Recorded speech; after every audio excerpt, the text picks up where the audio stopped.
Why dip it up when you can dive right in? Why let things simmer when you can cook up a storm? Why live life in half measures when you can live it to the brim?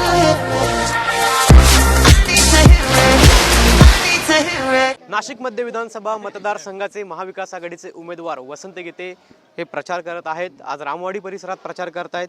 भाऊ, कशा पद्धतीचा आपल्याला प्रतिसाद मिळतोय, कशा पद्धतीने आपण प्रचार करताय? खूप चांगला प्रतिसाद मिळतोय। ज्या विभागात मी फिरतोय त्या विभागामध्ये सुनील भाऊ बागुल असोत, शंभू बागुल असोत, अजय बागुल असो, आमचे सगळे शिवसैनिक मनापासून या ठिकाणी काम करतायत आणि खूप मोठा प्रतिसाद संपूर्ण मतदारसंघामध्ये मिळतोय। भाऊ, आपण जर बघितलं तर आता थोडेसे दिवस जे आहेत ते आपल्या हातामध्ये राहिलेले आहेत। कशा पद्धतीचं आणखी नियोजन आहे, प्रचार कसा असणार, कोणाकोणाच्या सभा आहे? आता एकच सभा जी संपूर्ण उत्तर महाराष्ट्रामध्ये सगळ्यात मोठी होणार आहे ती आदरणीय शिवसेना प्रमुख उद्धव ठाकरे यांची हे अनंत कानेरे मैदान गोल क्लब येथे होणार आहे। ही शेवटची सभा आहे। आम्ही डोर टू डोर याच्यावर जास्ती भर दिलेला आहे आणि म्हणून जनतेचा खूप चांगला प्रतिसाद या ठिकाणी मिळतोय। भाऊ, नुकतेच 2 दिवसांपूर्वी संजय राऊत यांची सभा आपल्या मतदारसंघात झालेली आहे।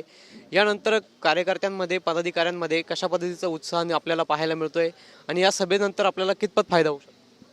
नाही, निश्चितपणे आमचे नेते हे मार्गदर्शन करायला सगळ्या संवाद मेळावा होता। सगळ्यांना त्यांनी कानमंत्र दिला आणि कशा पद्धतीने काम करायचं, काय करायचं हे सगळे शेवटी गेली 40-45 वर्ष आम्ही काम करतो आणि हे सगळं करीत असताना बाळासाहेबांच्या पथडीत तयार झाले असल्या कारणाने आम्हाला नव्याने प्रचार कसा करायचा हे सांगावं लागत नाही। नेते येतात आणि बरोबर आमच्या सगळ्या गोष्टीचे रोज उद्धव साहेब संध्याकाळी आमचे अपडेट घेत असतात। खरं तर आपल्या मतदारसंघात महायुतीसोबत वंचित बहुजन देखील आहे, याचा फटका काय आपल्याला बसेल? मला असं वाटत नाही वंचितच राहील। भाऊ, खरं तर जे आपल्या समोर उमेदवार आहेत महायुतीच्या त्या म्हणालेत की आम्ही विकासाच्या मुद्द्यावरती निवडणूक लढवतोय, नशामुक्त नाशिक हे झालंच पाहिजे। आपण कशा पद्धतीनं पाहतो? मग ड्रग्ज माफियाला सोडायला कशाला जातात ते, हे त्यांना विचारलं पाहिजे। नशामुक्त नाशिक झालं पाहिजे, पण ड्रग्जमुक्त म्हणजे ड्रग्जचं जे सगळं जाळं ज्यांनी विणलं, ड्रग्ज विकताना त्यांना पकडलं, त्या छोट्या भाभी असोत, तो चिपड्या असोत, शेख त्याचं नाव, त्यांचं स्वागत करणं, त्यांना जामीन करण्यासाठी दबाव टाकणं, ह्या सगळ्या गोष्टी जनतेसमोर आलेल्या आहेत। तर त्यांनी कितीही काही सांगितलं तर जनता त्यांना धडा शिकवल्याशिवाय राहणार। धन्यवाद भाऊ, आपल्यासोबत होते वसंत गीते आणि अशा पद्धतीने त्यांचा प्रचार आपल्याला सुरू असल्याचं पाहायला मिळतंय। कॅमेरा पर्सन कमलेशसह पवन येवले, TV9 मराठी, नाशिक।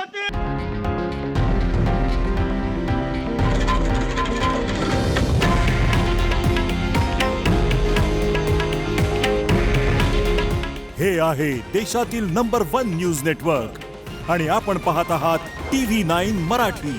काळजी तुमची, हित महाराष्ट्राचं।